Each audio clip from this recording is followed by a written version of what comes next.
I wanted to see my reflection. I thought that if I touched her, something would happen. We would become one girl. The fairy tale was over, the witch was dead, and I'd be restored to my rightful place.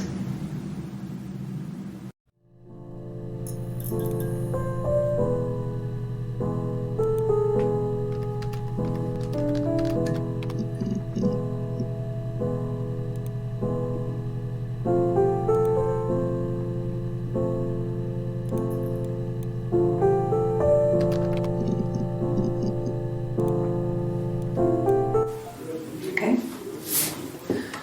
There's a girl and she's staring out of the window. She's sad. She's trapped. She's here. She's looking out the window because her mother won't let her out.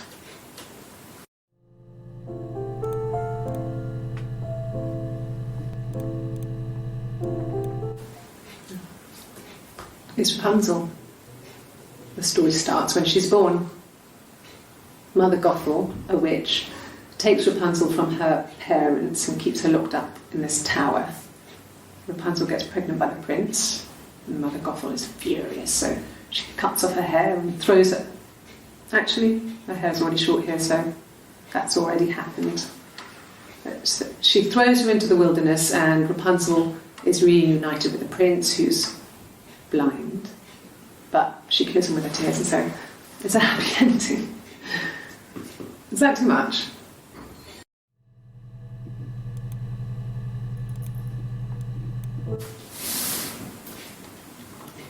She's crying, I guess.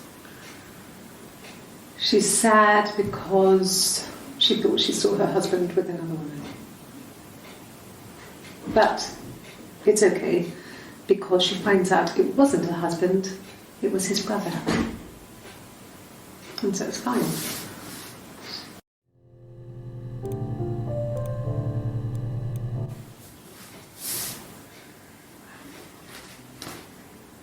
Okay, she's being chased. They're trying to catch her because she did something bad. I guess she broke the rules.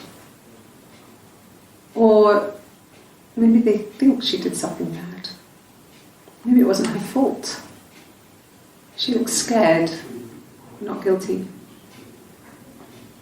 Maybe it was mistaken identity. Did they catch her there? I don't know.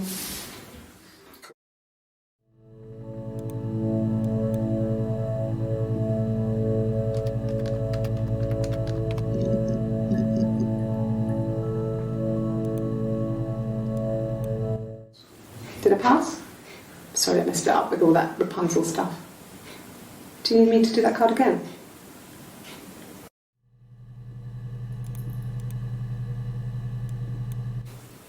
Could the hairs have come from somewhere else?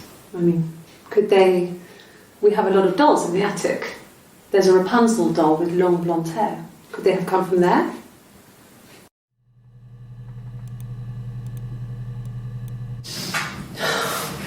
We were obsessed with fairy tales.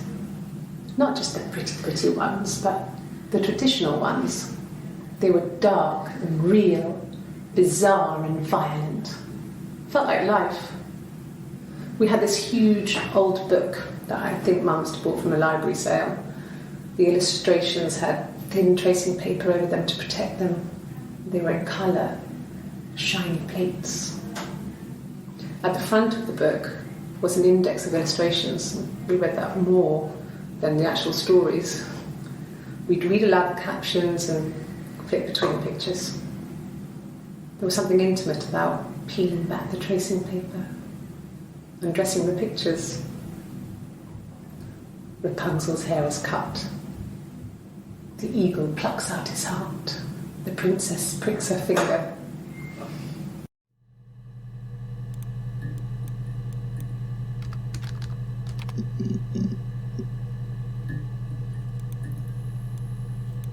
Yes. I inherited it from my parents, so it made sense to move back, me and Simon. Felt like going back to old ways before the pregnancy. Reminded me of being a girl, a dollhouse in the attic, old things. We didn't sleep in my parents' bedroom for a long time. We decorated it as soon as we moved in, but it was another year before we started sleeping there.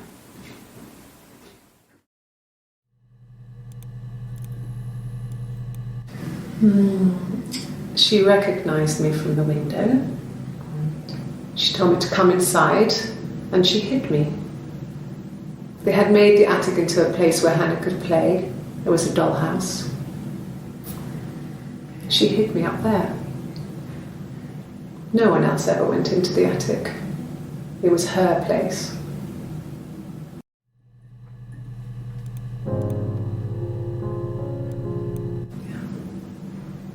I'm not sure where the dollhouse came from. I don't know if it was given to them or they inherited it. I mean, they wouldn't have had the money to buy it. It was so huge. It must have been taken up to the attic in parts and then reassembled up there. It's a beautiful thing. Wallpaper to scale, little furniture, the lights work, mirrors, beds, big duvets and pillows. We spent hours and hours playing in it, invented all these characters and families who lived there. We wrote paperwork from them all, passports, diaries, and gave them all really elaborate stories. Once, a moth got trapped in there. We'd left a light on. It was making the most horrendous noise. We tried to kill it, but it was tough. We ended up crushing it under a copy of the Arabian Nights.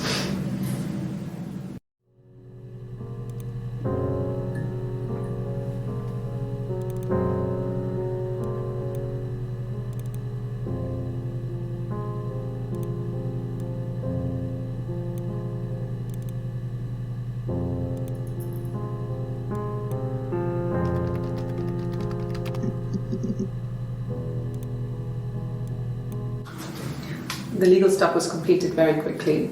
Hannah moved back in with Simon. Eric gave Simon the week off to help with the move.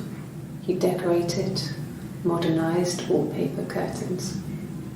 Hannah insists the attic be left as it was, dollhouse and all. Simon never went up there.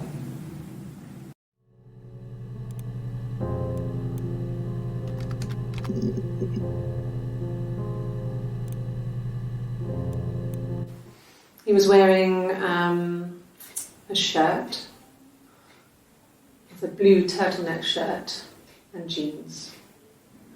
He has a watch, it's a really nice one. That was a gift from his boss, Eric. He had his coat, a long grey duffel coat, like Paddington Bear. He would have taken that with him, it's not in the house.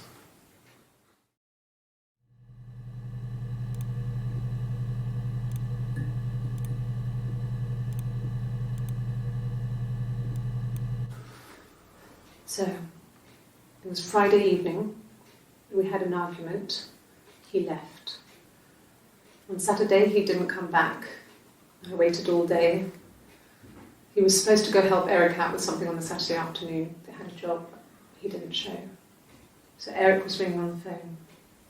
I checked at the Rock, that's our local. They said they'd seen him on the Friday night but not since. He still wasn't back this morning, it just isn't like him at all. Still not back by dinner time. It's getting dark again.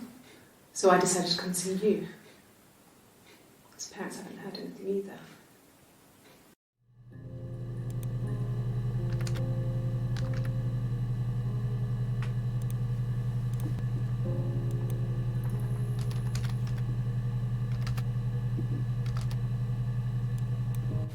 Yes, there's a car that we share, a Cavalier. And a van he uses for work. It's owned by Eric, but we look after it. Both of them are there now, parked in the street. I'm not sure about the keys for the van.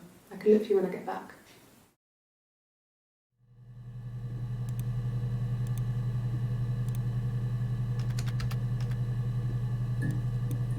Yes, that would be in his wallet. It's a Visa, a silver one. He doesn't like to spend money he doesn't have, so he usually pays with cash, but Eric convinced him to get one.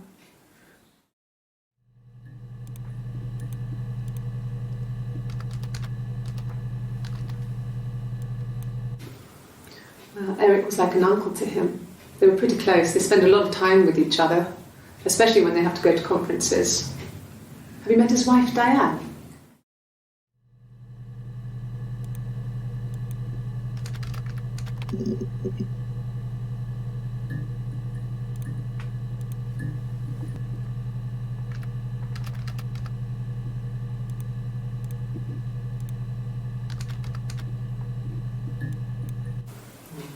Diane is really nice. She helps out with the glaziers, organises the Christmas party, that sort of thing. They have 2 kids, really sweet kids. She used to look out for me when I worked there.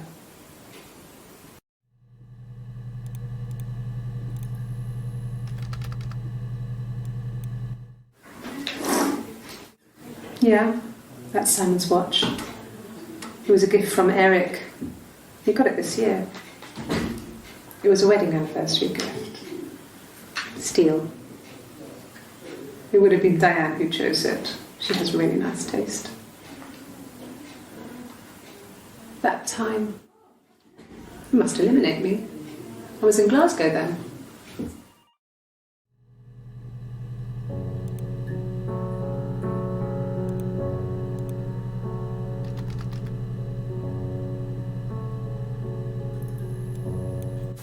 Not really. He would go to the pub. He had his drinking buddies there, but no one ever really came back to the house. Sometimes Eric, his boss, and his wife would come over for dinner. That would be us returning the favour. Diane is a really good cook, into her trendy ingredients. And the last time Simon cooked something off MasterChef, he got the recipe off Ceefax. And I did my Lloyd Grossman bit, commenting from the sidelines. I had to find fennel from the supermarket. Have you ever eaten fennel?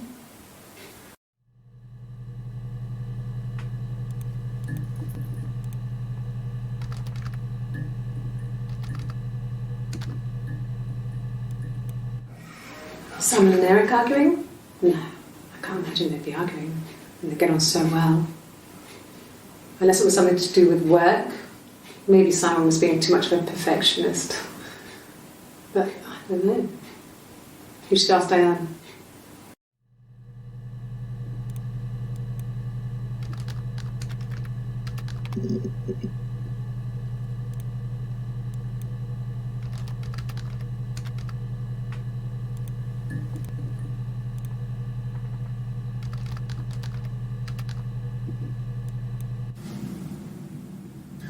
Hannah had a miscarriage.